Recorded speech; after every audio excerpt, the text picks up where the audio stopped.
There is nothing wrong with your radio. Do not attempt to adjust the volume. We are controlling the broadcast. For the next hour we will control all that you hear. You are about to experience the knowledge and insights of the Media Mothership. All right, hello, welcome to Edge Radio 99.3 FM. This is Media Mothership, and today we're really diving into the world of LitRPG. Rapidly growing genre that blends fantasy, science fiction with game mechanics, progression systems, online serial publishing, and deeply engaged fan communities. As always, you can reach out to us live on air on 048888 11707. We're also streaming, in theory, hopefully as well as in practice, on YouTube and Twitch. And it's a great pleasure because joining me today, we've got some of the critical mass of LitRPG writing. We've got Travis, author of the hugely successful He Who Fights with Monsters series. Hi, Travis. G'day. Then we've got Rhino from Chrysalis and Book of the Dead. Thank you very much. And Haylock, author of Heretical Fishing. Hello, hello. Hannibal, author of Cataclysm Rising. It's coming out July 7th, and I am a real author. Thank you very much, guys. That's fine. Debatable.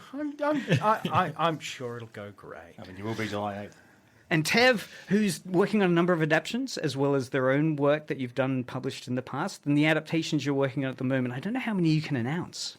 The ones I can announce are He Who Fights with Monsters, Heretical Fishing, Dungeon Crawler Carl, Keeper of the Scarlet Petal, Mark of the Fool, producer on Defiance of the Fall. Oh no, okay, I give up. It doesn't really matter. Too many Once to you list. mention Dungeon Crawler Carl, And the she rest wrote of us are Prophecy of irrelevant. Earth Companion, which is a fantastic series. Oh, thank you. Have you read it?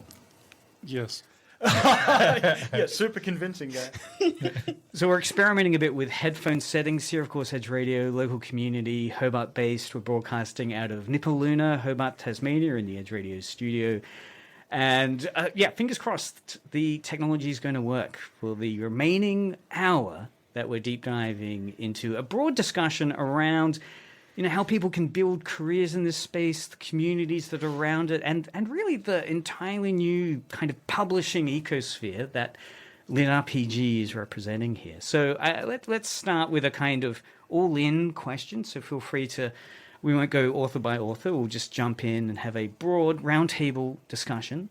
Given LitRPG's exploded over the last few years, you know, what is this genre? What's it doing differently from traditional fantasy? You know, your Lord of the Rings space. What is it that LitRPG's bringing to the table that's reacting so strongly to readers today? Anyone want to give this a go first? Jump in, Haylock. You got it, buddy. I believe in you. So compared to Lord of the Rings, what is LitRPG bringing that's making it explode? That's really bringing the audience in. Honestly, dopamine. Yes, dopamine. No, I'm totally onto that. Yeah. Numbers go up. Numbers go up. Yeah, an immediate, fantasy. I think we're all fantasy fans. We all, grew up reading epic fantasy, on top of many other genres. But the thing with LitRPG that I guess other genres didn't really have was that just constant injection of dopamine directly to the bloodstream. Because I do think, is that one of the things that LitRPG is so fascinating about as a reader, I find, is numbers, right? You see progression systems, you see the RPG-ness, I guess, of the writing style. There is a pleasure in that. That is something that LitRPG is doing, that lit alone, Lord of the Rings, we don't know what Gandalf's stats were, yeah. Well, Gandalf was one of them, Maya. So. Oh my god. Sorry, I'm drinking Hannibal. Yeah. At its core, it's just quantifiable progress. Imagine, putting a measurable level to, a character or a fleet of characters' progression and growth. Yeah, it's the same appeal that holds for a traditional, video game or tabletop lit RPG in that one of the draws is that sense of progress. And, it works across mediums. I also think that there is a general approach, and I don't think it's exclusive to LitRPG. I think it's something that's coming along more broadly in the self-publishing and indie publishing space, which is a more approachable way of writing, sort of that popcorn entertainment versus the, more, sort of elaborate, deeply crafted expertise that is Lord of the Rings, which is obviously a magnificent thing. But lit RPG and, similar genres are much more approachable and easily consumed and devoured in large quantities, much in the way that romantasy is. So, accessibility? Absolutely. Yeah. I think it also speaks to the people who's in their formative years were playing RPG games. I don't think there's anyone who was involved in that kind of hobby or entertainment and didn't imagine themselves as part of that world, as being a part of it. And lit RPG just speaks directly to the heart of those people. Well, yeah, I definitely remember as a kid thinking, jumping over barrels to fight a monkey. Yeah. I was going to say, and then you realize that dream. Well, that's what success can get for you. Sorry, Tev. Oh, I was just going to say, it's one of the ways to increase engagement with anything is to gamify it. You give them unlocks and achievements, you give them levels, people's behavior will shape. And this is catering to a generation that was raised on gamification. Yeah. And that's kind of in-world gamification. The protagonists, antagonists we're engaged with. Lit RPG is really tapping into that gaming culture in a way maybe mainstream or other forms of literature never have, or maybe are paying attention to now as it's becoming. Yeah, they're kind of being forced to. Yeah. Yeah. Just the raw sales numbers. Exactly. Yeah. And now they're kind of like, oh, wait, because one of the things we were actually discussing before the start of the show was the fact that there's these big 5 publishing houses that have been traditionally gatekeepers, and they've had absolutely no space for a bunch of nerds and other people who are coming from very unique perspectives. For example, they want to write about being a giant ant colony. Yeah. Everybody does, right? Everybody does. And so these I guess they're like, oh no, this isn't written high, this isn't high end enough, this isn't written the way we want it to. This is too close to Penny Dreadfuls. We don't want to touch it. Yeah. And then now they have been forced to pay attention because there's money. Yeah. And so they're now starting to cherry pick the easiest to mainstream, DCC, Apocalypse Parenting, He Who Fights with Monsters, and they're starting to very tentatively float these forward as maybe we shall allow this. Yeah. So of course Dungeon Crawler Carl, DCC that you've mentioned, has hit mainstream books. It's got hardcovers. Shirtaloon's own book has made that amazing transition into actually now appearing in the US. I don't think it's in Australia, US. It's North America for now. It'll be expanding to the Commonwealth. But I wonder if right, so it is. So just watch this space. Yeah. I wonder if underpinning the money is the community, right? The fact that there's this fandom around each of the universes that are set up. Obviously, fandoms exist: Star Wars, Star Trek, Lord of the Rings. Does the lit RPG fandom kind of thrive in a different bubble? I mean, you've got Royal Road, you've got these different ecologies, Discord, that maybe. I think it does. And part of it is the fact that lit RPG is distributed into these same digital spaces where these community ecosystems exist. So whereas with more traditionally published books, people have to take more steps to go out and find these communities, whereas with lit RPG, these are people who are both from how they're accessing the material and the people who access the material are already occupying these sort of community spaces. So those core fandoms build up much more easily. Reminded of Henry Jenkins saying, if it doesn't spread, it's dead. The Jenkins fans or people playing along at bingo, Henry Jenkins reference in this show. Anyway, if it doesn't spread, it's dead. It's such a key concept, isn't it, within the ability to get that traction, particularly trying to break through the dominance of those 5 previous publishing houses, or the big 5 that you've mentioned, Tev, that you can sidestep that in online publishing. Another aspect of that gatekeeping as well is the fact that it restricts the kind of stories that are being told. So a lot more sort of amateur writers inspired by all this indie works, and the accessibility of becoming a writer in this space, successful or not, means that you're seeing a lot more stories that, while there is a lot of things that are derivative of what came before, there's also a lot of things that are trying something new and different. Like there's not a lot of traditionally published things where the protagonist is an ant. Yeah. Which is Rhino, a what do you think? real shame. It is, yeah. And it just opens up the potential for new story spaces, for broadening subgenres. And I think that is also one of the innovations, where there are stories being told in these spaces that aren't being told anywhere else. This is Media Mothership on Community Radio, Edge Radio 99.3 FM. We're talking with 5 great authors within the lit RPG space: Shirtaloon, Rhino, Haylock, Hannibal, and Tev. On that point of lit RPG being able to tell stories which aren't in other spaces, why do you reckon the progression system as one of the components within some lit RPG stories is so satisfying to readers? What is it about progression that kind of, again, that dopamine hit, that kind of... Agency. Agency? Hannibal?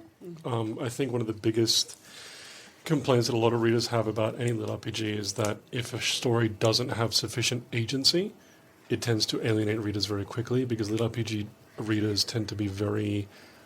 almost like frothing at the mouth, obsessed with characters having, or at least main characters especially, having what they perceive to be like a agency-heavy storyline, where they're not being like dragged along by other people, or they're not being like forced into like a little corridor towards a certain destiny by a prophecy. This isn't always the case, and it's not always universal, but especially in the web serial space, agency is like a massive thing that they complain about, and then on top, or rather that they look for and complain about. And with the systems that lit RPG has, like, you know, with character growth, experience, numbers going up, magic, etc., and all those, and the variations, the nature of those systems kind of creates a future where the character can tell their own story and choose where they're going. And I think that ties into agency. It's not the only thing, of course, but I think that really ties into like the whole idea of deciding your own fate through the use of power you choose and you build, which again ties into the whole idea of personal agency for the character. Power given to you by the system. Yeah, but there's also like danger in that as an author, because one of the aspects of that makes it restrictive is that they really are rabid about that agency aspect. And because of that, you can get a lot of pushback if you take certain tracks. Like, the idea is numbers go up.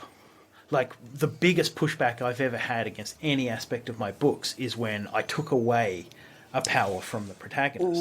People absolutely lost their business. And it means there's danger if you want to have your character captured for a while, thus, you know, directly robbing them of agency. Many people hate that. And I think there is a danger of stifling creativity in that, because it's always a balance between writing the story you want to write and also writing to market. And because in our particular genre, we do tend to be more accessible to our readers than traditional authors, we get that feedback very quickly, especially given how many of us write serially. So this isn't just the book comes out and they don't like that middle section. It's they don't like the thing we did today. Yeah, and they have that ability to immediately tell you. And danger is the correct word, I think, because it's so easy to take the wrong feedback on board. Like comparing traditional fantasy or like, you know, traditional publishing to sort of the online spaces where many of our stories originate. Like, it's super normal to go into a traditional fantasy series and they're imprisoned. Like, it's a common trope for like them to have no agency at the start. And like, if you were to start that way in progression fantasy or RPG, that would be, you know, it's a no-go. Like, it's no good. Like, the story's not going to have any legs. You know, if it then transitions to traditional publishing, I think it'd be okay. But both sides of that are sort of, you can go too far. So it's so important to sort of yeah, I guess take those risks. The big thing that many LitRPG authors talk about is the trade-off. Like, you can take power, but there has to be a good exchange, a good reason for doing so. You can take power and swap it out for something else. Yeah, whether that's like the stepping stones to something even better later on. Yeah. I feel like we're really tiptoeing around the term power fantasy. I'm not sure why. Oh, yeah, because there's pure. unquestionably readers really want to be a wish fulfillment. It's first-person Power player fantasy. mentality. It's the Dragon Ball Z generation. Yeah. But no, people do not want to see, they're in their power fantasy, the character who they identify with and who they, interject themselves into the world. They don't want to see that person robbed of agency and made weak. But funnily most of enough, the time. the most popular lit RPG currently, Dungeon Crawler Carl, is continuous loss of agency. Yeah, but complete it's lack of how he agency. reacts to it. Yeah. He reacts to it with a promise to the readers that he will make right. And that's the revenge fantasy part. So he loses agency constantly. He is constantly taken advantage of and has things taken from him. But each time he reacts with anger. Yeah, more and more rage. defiance. Yeah. And so that promise that you make to the reader is, yes, this has been taken, but I will break you all. Yeah. It's a promise. I'm curious, you wrote a fairly lengthy section of Chrysalis where the protagonist is captured, and I actually really, really liked that section. Okay. Did you get pushback from it? Oh, yeah, heck yeah. I got a lot of comments, despising that section, asking how long it was going to last, when I was going to get through it, when he was going to turn the tables and make it all go away. Because I thought it was great. Well, it's a good way. I mean, it's a really good and interesting storytelling device, and it's good to put your main character in situations like that to see how they respond. You get something different. Oh, I may be biased, however. I'd lost my agency and was on a plane when I read it, so I didn't have One of the biggest complaints when I was first publishing web serials, one of the biggest complaints I got, and I don't know why it seems so prolific inside the LitRPG community especially, is that if you ever have a female character that has no romantic interest in the protagonist, is self-determining and has like a lot of power, for some reason readers don't like it. And I don't know why.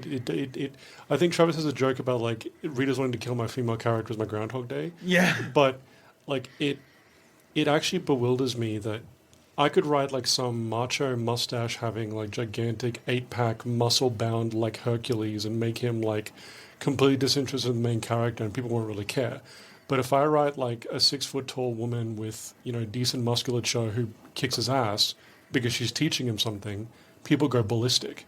And it just makes no sense to me because it's like if you reverse the genders, no one cares. But as soon as you make it a woman, people lose their minds. And it's ridiculous to me. I think I might know why. So you're listening to Media Mothership here in Hobart, Tasmania, 99.3 FM. I'm interviewing 5 great authors, Shirtaloon, Rhino, Haylock, Hannibal, and Tev. I noticed there's a great chat blowing up on the YouTube. Of course, you can also SMS in on 048888110707. Wow, on this chat. So on the OBS screen, we can see. Conveniently, he can see it and we can't. Yes. I should really get Moderate away, Craig. I know. How can I moderate and announce it? Anyway, there is a question. Of course, Tev and Hannibal maintaining their mystery, so they're not on camera, and the rest of us are, at the moment, unpacking the question with Tev and Hannibal around this question of audience feedback, right? Wrestling with these moments where the audience is frustrated at, a character's powers being taken away. Tev's great points around Dungeon Crawler Cow. How do we? Audience feedback. How do you juggle Hannibal audience feedback? is unique in how he deals with audience feedback. I would not so much recommend it. No. Although I do enjoy it. Yeah. I would generously call myself combative. Okay. I would more honestly call myself inflammatory.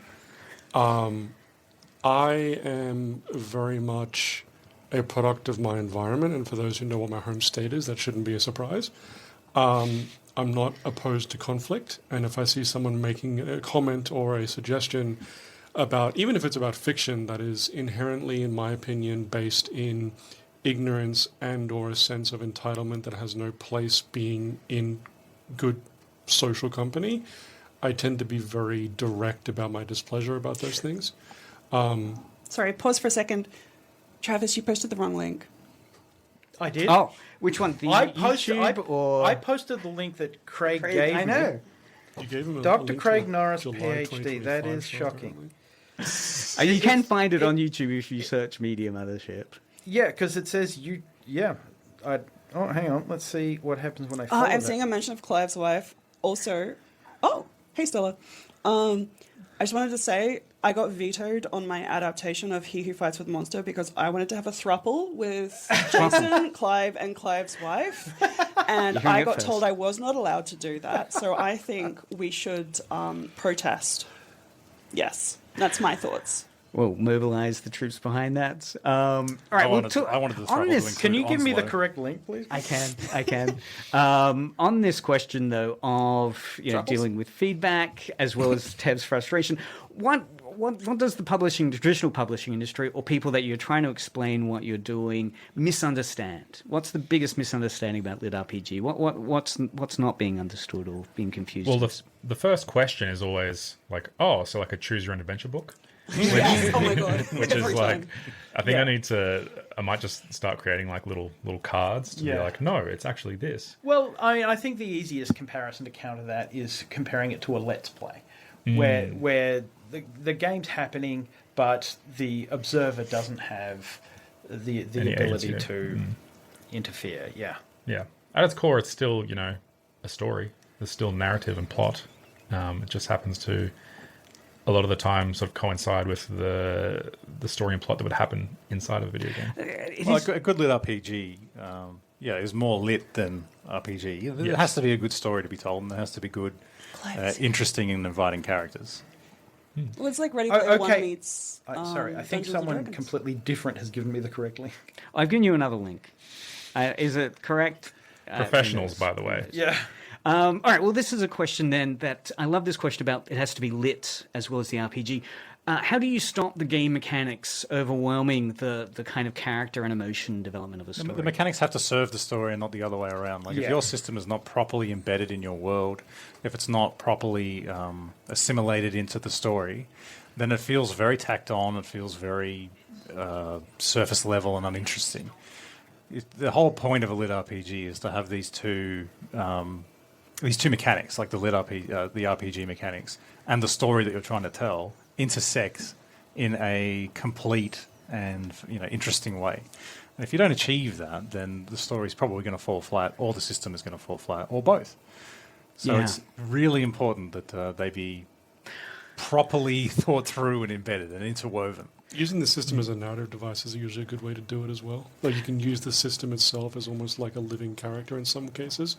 Not always. Some systems are a little bit more, ascended from the actual story itself. But you can use like system prompts or quest prompts and stuff like that, or even just like little snippets, like a system being a little bit sassy. You can use those as narrative impetus for the story to kind of like give the main character a push that is not seen as terminating agency. And as Ryan says, it has to tie together. It has to be intrinsic to the story itself as opposed to existing outside of it. And is this also what makes good progression? That you've got systems that are making sense, that are dovetailing into emotion? Well, Haylock made fishing a progression story, so... But no, It's flexible. yeah, but consistency is key. Like, Yes. yeah. If people are going, that doesn't make sense according to the rules that you've established, then it doesn't work. Because it's not ultimately that different from another fantasy thing. It's just showing your work. It's just giving a peek under the hood at what exists in every fantasy. Sorry, every fantasy has its rules, whether they're like sort of a fluid system or something more rigid. Yeah. We just kind of... It tends to be more rigid with LitRPG because you have to. But there's also, degrees. Like my system has a bit of flex. There are others that are, very, very rigid.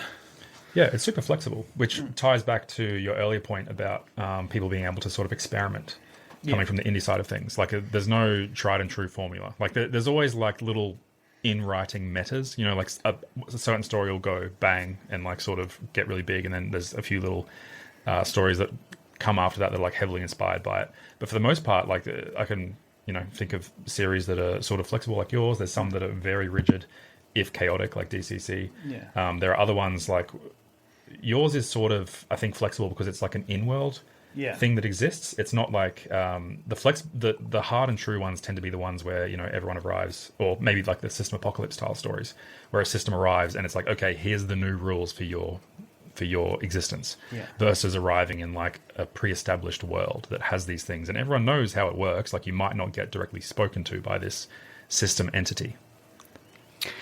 So to switch discussion a little bit in terms of the phenomena of serialized writing, right? So Raw Road, these type of writing spaces is often heavily serialized, and you're engaging each week or month or period of time with this new drop of a chapter.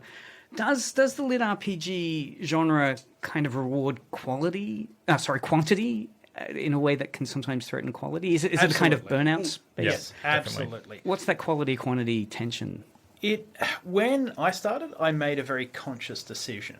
Like, I knew that to get the amount of quantity that would get me any kind of following, I would have to make some level of compromise on quality.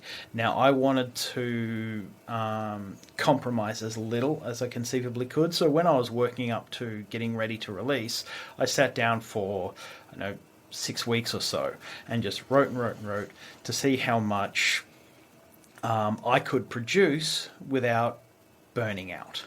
Like, sort of what is the highest level of quantity I can get at a level of quality I'm willing to accept. How much editing am I willing to do? How much, etc., etc. And I got to that number, and it was basically 5 chapters a week of roughly 5 chapters a week. Yeah.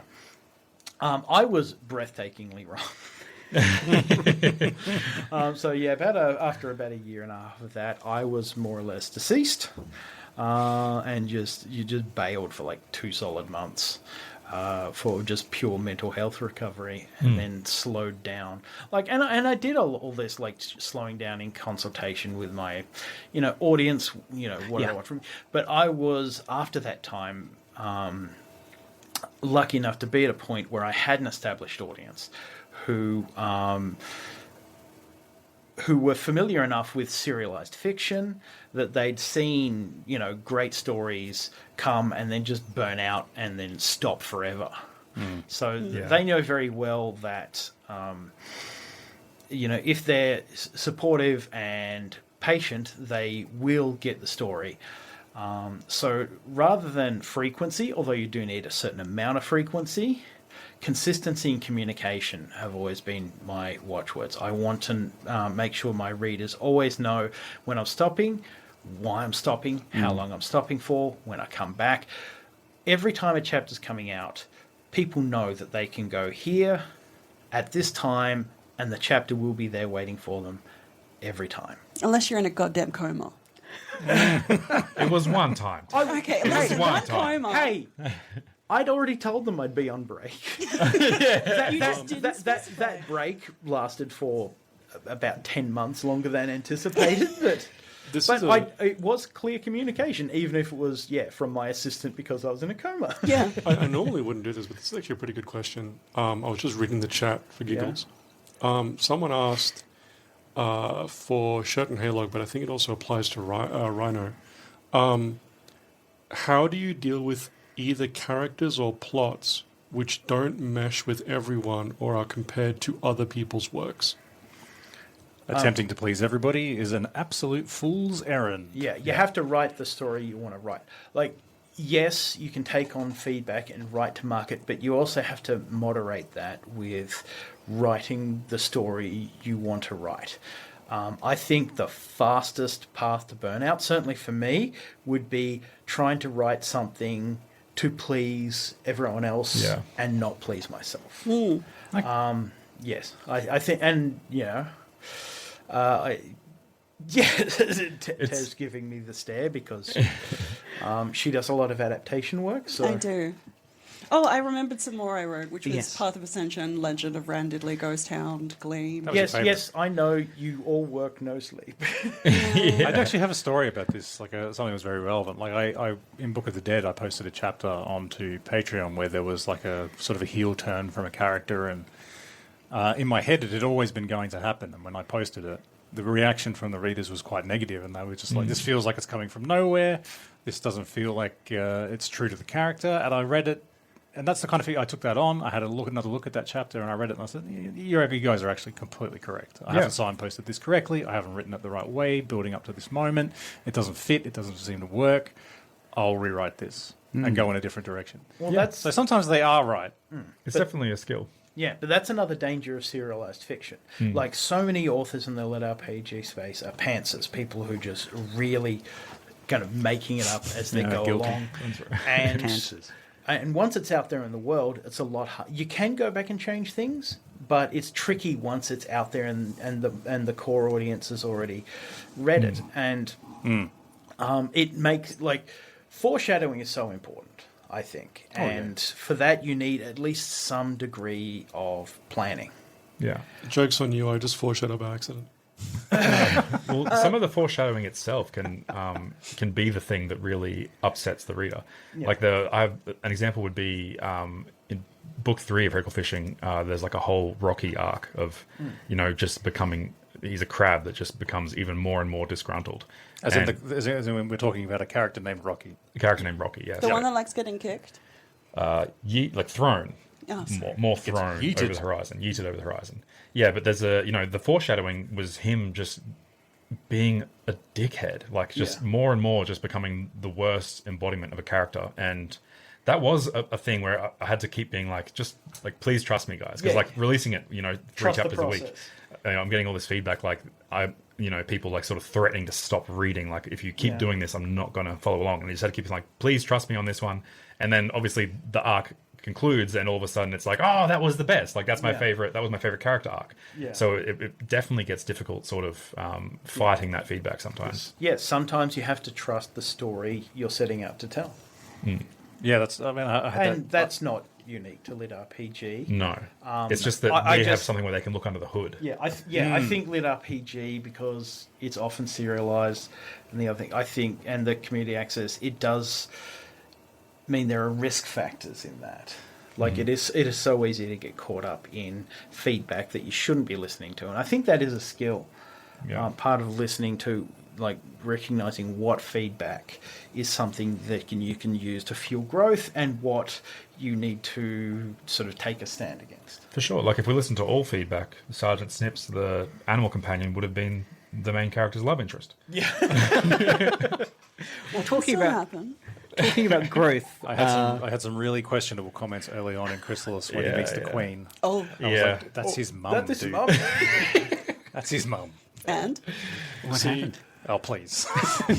All right, so talking about growth and developing, what's the future? What's the future? Where does lit RPG go from here? Is it going towards oversaturation? Is it going towards AI slop. Netflix, Hollywood? Please, God, Is it- no. Yeah. Are there There's a still lot of it. innovations? There is an incursion of AI slop currently, so I don't know AI how that'll slop. shake out in the. That's in everything. I, though. yeah, but it's been particularly bad in our genre. Like it's been bad. the last bad. month or yeah. two. It's I been could wild. see two paths forward. Could be either. It could be both. One being, the sort of lowest common denominator, which is the flood of AI bollocks. Because it is very much an amateur writing space. And it is easy for, people who are good with AI to outstrip people who are still developing their writing. Yes. But the other aspect, the other end of that is an increase in professionalism as people do develop those skills.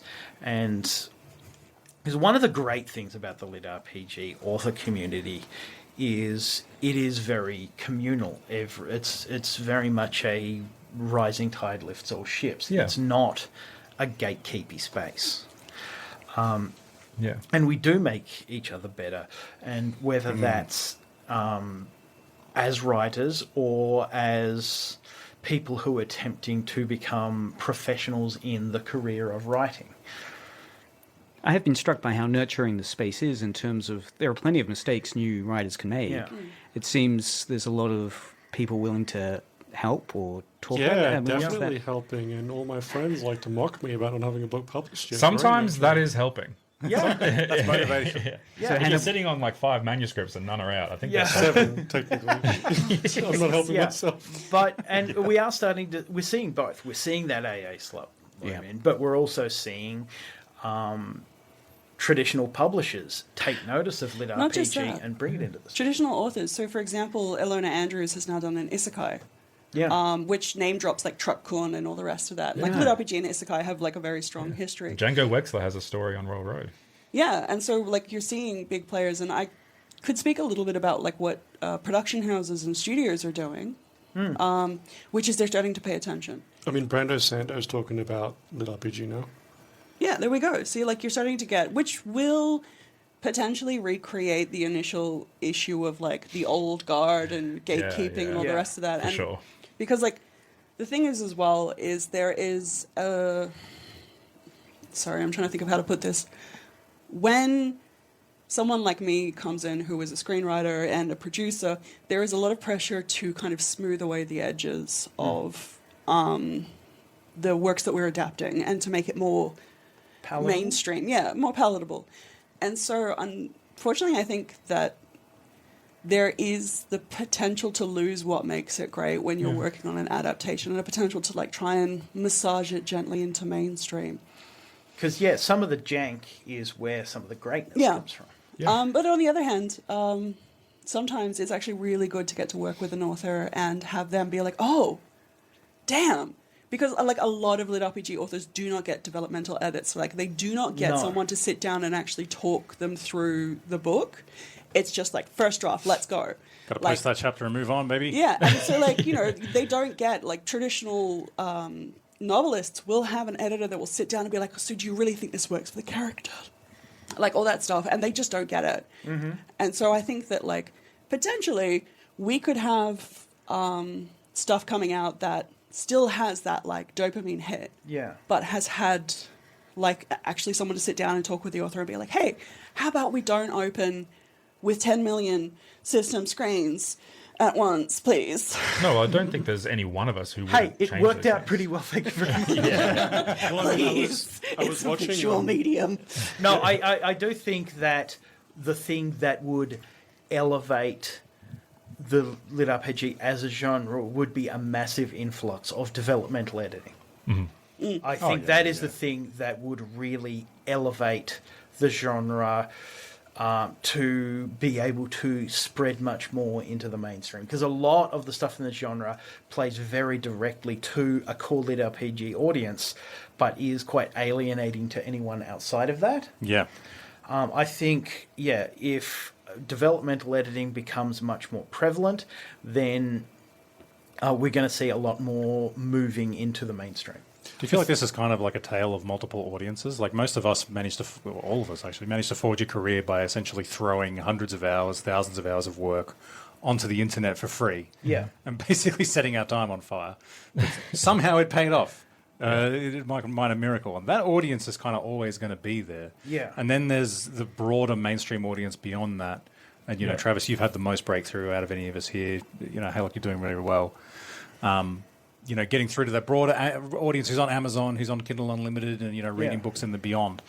And I really feel like the mainstream publishing houses, the mainstream authors are always going to have better access or an easier time tapping into that mainstream audience. But the online community that gave all of us our start is always going to be It there. will I always think. be there, yeah. But there's different also, silos. But there's also an issue of immediacy. So once you start bringing in developmental editors and, you know, traditional publishing aspects, getting it into bookstores, that slows down what is, for where we all started, and a breathtakingly immediate process. Like I have finished chapters minutes before they go online. To answer a question in chat, by the way, He Who Fights with Monsters is getting a comic.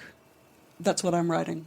Yes, and it's going to be great because we, in fact, have been developmental editing the early stuff, so it's closer to what I should have done in the first place. But it's not like we're fundamentally changing anything. No, We're just making it so it's a much smoother onboarding. It was pretty entertaining to be sitting. I think this was on Monday or Tuesday. You guys were talking about this, and I was sitting on Shirt's balcony with my laptop up doing work, like writing, and opposite me, Shirt and Tev were talking through a sequence in. I'm not going to talk about which sequence, but talking through a sequence in the He Who Fights with Monsters webcomic that they're working on. And I watched both of them using their hands to simulate like mana movements. I was sitting there while writing, and I'm just watching like Shirt and Tev both making faces and like wiggling their fingers. And I was just thinking to myself, like, I'm either witnessing like witchcraft or like mutual drug use. And I only have one working hand, so I can't wiggle that much. Oh, my hand got mauled. No, that's why I only have one working hand. But anyway. You got to speak up a little bit, apparently, Travis. Oh. I'm also doing Haylock's adaptation, but he won't let me change the main romance. To which one? Yeah, I don't know how it's been for you, but for me, it's been like cathartic going with Tev, because I mean, and having Tev be like, oh, let's smooth this out for the comic adaptation, which makes total sense. Thank goodness I have her, because I could not do that ever. But I also wish I could also do it for the book at the same time. Yeah. Because it's always going to be that way about it. Everyone feels that way about a book one, I feel. Yeah, but I think every writer, regardless of genre, has that sort of urge. Oh, I'd go back and I'd fix this thing. I'd go back and I'd fix this thing. Of course, but then you could do it endlessly. Ultimately, I think we're better off moving forward than looking back. Yeah, 100%. How do you guys feel about fan fiction? There's heaps of I can't Chrysalis legally fan look at fiction. it. Why legally would then bring into... Because if it influences what I do, then... Right, yes, because then someone could say, hey, I know Tev looked at this. This idea must have come from my genius. Yeah. Right. Because so just I have fanfic, like an amount. I don't know how much is out there. I don't really look at it because, I'm more engaged with actually, writing the next stuff. But also, there is that aspect of what happens if I see a thing and think that's a great idea. Yeah. I then can't use it. Yeah. I can't read fan fiction for the same reason I can't really listen to the audiobooks too much.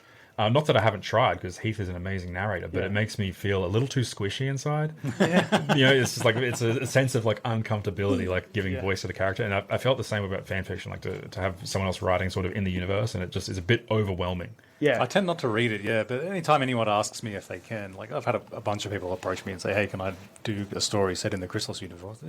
I've also had a lot of, do you mind if I homebrew a D&D campaign? Knock yourself out. Because I guess there's also cosplayers wanting to say, hey, this might be the design, I'm going ahead with this. So there are interesting collaborative spaces. Hannibal? I was just going to say, I talked to Travis about, because some of my patrons on Patreon were telling me about, because they know that I'm friends with Travis and Haylock and Rhino and Tev and stuff, and they were like, you should get Shirtaloon to write like a novella in your universe. He's got the time. And I talked to Travis, and he said if I wrote a novella in your universe, it would just pretty much a manifesto of hatred for everything your main character is doing and how much I despise it. Yeah. I do. Do you guys have advice for on avoiding burnout? Keep a healthy schedule. Yeah. No, fuck it, lean in. I mean, no. You're the last person. Do not listen to Tev on how to avoid burnout. No, lean into it. Give it your all. No. Yes. Have friends who'll support you. Yeah. You guys. And yell at you when working. Yeah. But I think scheduling is really good. Yeah. Say I'm writing this long for however much. Make sure you take those breaks. Make sure you get that sleep. Yeah. Because touch grass. you can churn out a bunch of stuff really fast, but you will definitely get diminishing returns where it is just taking longer to do the same amount of stuff, where you won't actually get any more done in the long term than if you'd rested, and the stuff you do while rested, it's just better. It is just better. I think stuff. also like making sure that you have things that aren't just sleep, eat, home, work. Like making sure you have interesting experiences. Like you get to Deliver do some stuff. freedom in Helldivers. Yeah, for example. getting rid of your stupid family, Or so you got more super- time for Helldivers. Yeah, Not happening. If you Eat, guys sleep, ever write, repeat. wonder Someone should what put that on a authors shirt. do in their like off time, apparently it's a lot of freedom and democracy and playing video games and yelling at each other. Super democracy. Oh, sorry, and I'm great at it. Let's not forget Factorio. You are terrifying at it. I just break the game in 10 minutes. I did. You managed to break the Helldivers tutorial. I've never seen that happen. So I'm just interested, we've got about 10 minutes left, to circle back to the drama of AI slop in LitRPG, simply because it has struck me that given the serialized nature of writing, as you're saying, that quality versus quantity, it seems of genre writing, LitRPG is particularly prone to that being a temptation or a way of balancing it. I mean, how do we address that worry? How do we use it A constructively? lot of it is because people are trying to cut corners, because writing a system and writing a full narrative based on that system, especially with the average LitRPG novel being like anywhere from like 90 to 150,000 words or so. Yeah. The biggest way to make money in our genre is to release rapidly. So you release a book every 1 to 3 months, and you do that consistently, and that's how you get traction really quickly. A lot of people can't write at that pace. So like that eliminates a massive swath of people already, and then you have people who are trying to find ways to make up for that, and one of the ways they do it is just AI slop. Because an AI can write anywhere from 100 to 500,000 words in a couple of days if you give it enough information. Yeah, if you don't care about telling a story and you only care about Exactly. getting the Financial minimum gain. viable product, then there is an appeal to that. I think it's Yeah, but you're not a writer at that stage. yeah, you're not. Yeah, right. that's But not right. I also think there's a danger in like using AI in any aspect, in that it's kind of a slippery slope that each time you use it, it makes it easier to use the last one. I mean, we could do, a whole series of episodes on the ethics of AI. I would also say, however, that the AI witch hunts can be really hurtful and really harmful. Happened to Right, me. yes, as soon as an author is Yeah. suspected, suddenly there's a witch Someone hunt. saw that I was using Yeah. M dashes in my chapters. Right, like I Shakespeare. love M but- dashes. I will defend M dashes till I die. M Yeah, dashes yeah. are You awesome. can pry them from my cold dead Yeah, hands. exactly. Pry them from my cold dead hands. M dashes Um, are like very useful. But it's a false Yeah, positive. triple hyphening in Google Docs and watching that M dash appear is just like peak dopamine. But I had someone accuse me of using LLMs in Cataclysm Rising.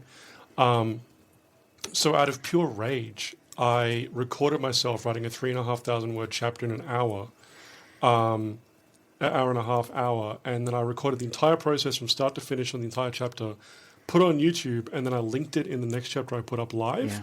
and basically told them to suck a, Toe. yeah, a toe. But that was like, but I've seen people getting accused of AI slop for no basis whatsoever on Reddit, on Royal Road, even in Discord sometimes, and it can destroy someone's career, because if you accuse someone of AI slop, a lot of publishers, especially like Aethon and Royal Guard and stuff, they won't touch you.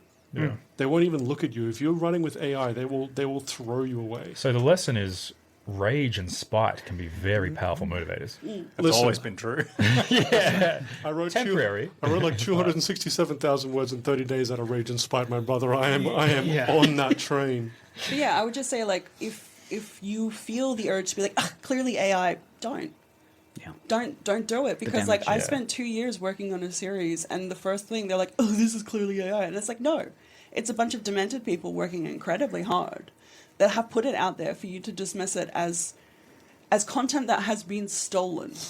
Yeah. Like, don't that's be that guy. Yeah, that's quite a worrying trend. Are there any other trends people are detecting in lit RPGs? We've got AI slop trend. Are there any other trends? Well, get more main characters with pants on. A lot of heart boxes going around. Yeah, but there has been a big shift. Like we've talked about, the numbers and the numbers going up, but 6 or 7 years ago, the numbers were everywhere. Like Royal Road back at that time was sort of the heart of lit RPG. I mean, there was still stuff appearing on Amazon and whatnot, but a lot of what is the lit RPG community now had their core there, and what that original community was looking for was, lots of system boxes and numbers and the crunchy bits and pieces.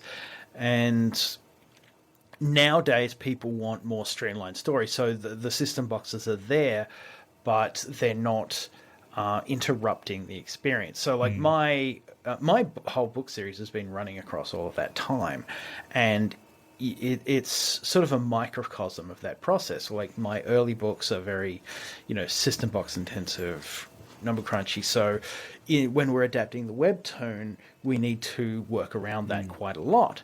Whereas the later books, not so much. Like, if we end up getting that far into it with a webtoon, then it'll be a much easier adaptation. Then we just have to worry about the fact of how do you interestingly depict people sitting around for 2 chapters having a conversation and not going anywhere. Anthony doesn't wear pants, but he's an ant. Come on, guys. Let's be real. The audiobook adaptation, I guess, can introduce dilemmas of heavy stat numbers where it works perfectly well in the written form. Yes, because you can skim right over it with your eyes. But Yeah. with audio, you have to sit there and it's much rougher. painstakingly listen. Poor Heath. Poor Heath. Is Hollywood inevitable? Do you reckon? Is Netflix inevitable? I've been telling Travis he needs to get Andrew Koji to play Jason, but I think the big litmus test is going to be what happens with the DCC television adaptation. Yeah, definitely. McFarlane. If that goes well, it's in development, so there's no guarantee it'll ever actually become a series or get past a pilot. But if that goes really well, that is going to open doors, just the way that DCC's success in traditional bookstore spaces with trad publishing open doors that people like me and other authors are walking through now. And I think it'll be the exact same thing. If the TV show comes out, happens, is great or successful at the very least, then we'll see more. If it tanks, then those doors are going to close at least for a while. Yeah, I think, we often joke, say we, collectively, I think LitRPG authors often joke about everyone riding Matt Dinnerman's coattails a little bit. Yeah. Which, thank you, Matt Dinnerman. Absolutely riding coattails. But I think his series has yet to reach peak saturation. Like it's kind of insane how much it continues to grow. And yeah, like I'm at the point where like my older sister, the other week was like, "Hey, this is really good," and I was just like, "She likes my friend's book. Like, I don't understand." It's like sort of brain breaking. But yeah, depending on how that sort of goes, yeah. Well, we've got a few minutes left. Is there to that standard question of lit RPG or progression works people should check out? Anything? Nikolai Ganella's Unbound series. Say that again? Nikolai Ganella's Unbound series. You guys I'm a bit biased because it's kind of between He Who Fights with Monsters, Unbound, and Tao Wong's System Apocalypse. Those were the 3 major series that got me into lit RPG. Yeah. And Unbound was the one that really kind of threw me into the reality of it. So I always tell people, if you can get past the forest scene that Travis and I both struggled with. Have you met Nicola? No, I haven't. I'm hoping to meet him this year. Nikolai is aggressively lovely. Yeah, he's a He is fantastic the best human dude. Yeah. Sat down I've with talked him to at him a lot, Dragon but I Con. haven't We met him. just chatted for hours until the Doctor from Stargate Atlantis came wandering Yeah, along for no reason. Unbound by Nikolai Ganella. Obviously, I would say Cradle would be a good progression fantasy by Will White. And obviously Primal Hunter. And there's one more. Defiance of the Fall. We're doing all the big ones. Yeah, playing the hits there. We're we're staying safe. I want to recommend Victor of Tucson by Plum Parrot. I've read that a few months ago. Chewed through it. Absolutely destroyed it. Really enjoyed Victor myself. of Tucson. Where's it set? Was there any in particular interesting weirdness on it? Or It's just, I think it's just some things that aren't. I mean, it's a fresh setting. I don't want to sort of spoil too much because that's an early development, but it's just all the things that are great about the genre, I think, done really well. There's nothing too, crazy and groundbreaking, but I don't think there needs to be. It's one of those things that, it hits things that have been done before sometimes, but with fresh spins and, clinical accuracy, I'd say. Like, it's just done like one of those things. Sometimes you read something and you're both in awe and like a little bit annoyed. You're like, oh, he did really well. He's like, not he's doing well, but like he did this well. Like this the art of it is really well done. Yeah, I'm going to continue to bang the drum for Prophecy Approved Companion because I think it is a criminally underappreciated trilogy by Tev. It's just, I think it does a lot of things that LitRPG isn't doing in terms of theme, and a lot of it should be like. I just, as well as actually just being terrific, it's just really good stuff. No one can see her right now, but if Ted could sink into the wall, I think she would. Mark of the Fool is a really good series, and the author, even though he is a traitor, is really actually He's top also bloke. also a lovely dude. Mark of the Critic as well. Oh yeah, Lewis. I think twice. I think twice. Who is currently, I think, napping on Napping my on your couch. I think he is napping on your couch. Too much of a diva to join us. I'm going to quickly throw out My House of Horrors, which is actually a translated Chinese novel, which is probably the only, I think, successful horror lit RPG. That was an insane curveball. Really? But go on.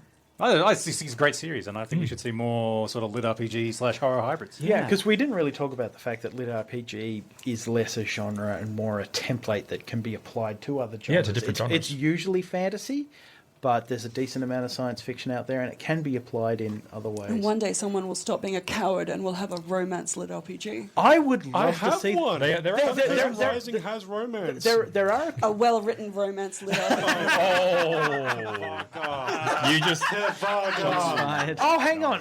Wait. You just has there been one that's been published? July 7th it goes live. Thank you very much. You just threw so much accidental shade, Tev. That's crazy. Yes, accidental. There are a bunch of published lit RPG romances. Yeah, no, there are. So some amazing stuff to check out. Tev, any other recommendations lit RPG people should be checking out? Or I think Mark of the Fool was a good one. I saw someone say Quest Academy in the I chat. don't know that one. No, very wrong. Wandering in. Yes, we. Wandering In is a classic. Yeah. We hate Brian. He's definitely not a lovely dude. Yeah. Very funny man. Yeah. well, we're pretty much at time. Where can people go to find out more about the stuff you guys are writing? Oh, God, I have no idea. It's Aethon? Aethon? Publishing. You can just Google "Here Fights with Monsters." If come up. if you're in It's a America, Nietzsche quote. Barnes and Noble has Yes. hardcovers out. The hardcovers are stunning as well. And the DCC webtoon comes out Barnes & Noble soonish, Yeah. as does Runebound Professor, which I was a producer on, and Eldritch Bestia, which I was a Dude, producer on. the chat thinks that we're actually having a feud because of the Cataclysm. They think we're actually feuding. We are. Yes, I'm going to death fight. I'm going to death fight Shirtaloon after this. Your hardcovers, right? My Your hardcovers? Yes. Are they? There's a accessible? limited edition Kickstarter Right. hardcover for Crystals Volume 1. Yep. But that Kickstarter's long finished, man. Okay, never mind. Heretical Fishing If you 1, wanna- you can buy at Barnes & Noble. Moving on. If you want to find Crystals, the Book of the Dead, you can find them on Amazon. Yeah. Can people get hardcovers in Australia? Not yet. Not Not yet, currently. but soon, trademark. Soon, TM. In fact, I think I'm going to be doing there's a slight tweak in the cover from the American edition. I think I'm going to be doing a cover reveal on Reddit or something very soon. Is this a crocodile added or? No, I think they just played around with the fonts a bit. I know Book 2 in Canada is getting the Indigo book chain is getting its own special edition version. I think they're doing something cool. funky with the edging. I should also say we are all very good friends and hang out in Yeah, real life a fair If amount. anything sounded actually aggressive. I don't know. When I edit this, it might use that. It's just going to be me and Hannibal yelling at each other and everyone That was last realizing that night. I'm right. There was so much wait, yelling. what are we yelling at each other about? Anything. Yeah, I don't. Anything Craig wants us to when he edits this. That's fair. Any final thoughts? Wrapping up. Any, I'm very privileged to be friends with these people. They've actually helped me a large amount. Yeah. was gonna say No, I something. completely agree with that. Likewise. He is privileged to be.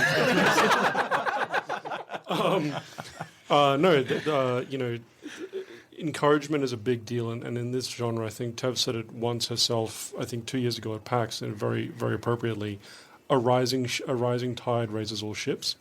And in our genre especially, when people are successful, it helps everyone else out. And, you'd expect Rhino and Shirt and even Haylock and Miss Producer Lady over here to be incredibly elitist douchebags at times, but in fact, they're not. They spent so long pushing me to write that at one point I said that my not writing and the jokes they're making were going on my suicide note. His 13th reason. And one of our friends, Think Twice, who's not in the studio, said that would require him to publish something. that was a really good encouragement. And this community is just full of that lovely. So rage, spite, bullying, peer pressure. All wonderful things you should utilize. All the things you can find in LitRPG community. Cocktail for success. And I peer pressure all you audience, if you have a story in your heart you want to tell, make sure you write a design document or Bible so that when it's eventually adapted, your poor person has something to work with. I won't. No, forget that. Also, Creative freedom. it's also very handy for maintaining your continuity because your readers will notice. System Universe as well. The author for that is also lovely. System Universe. There we go. Well, that's Media Mothership. Thank you so much, guys. Haylock, Shirtaloon, Rhino, Tev, and Hannibal for coming on. It's been a fantastic deep dive from radio station Edge Radio 99.3 FM live. We're broadcasting out of Hobart, Nipaluna, Tasmania. We're going to put back to the music and we'll cut the stream. So thanks again, guys. Thanks for having us, Craig. Thanks, Craig. And thanks for giving me the wrong link. Thanks for nothing. Bye. Bye.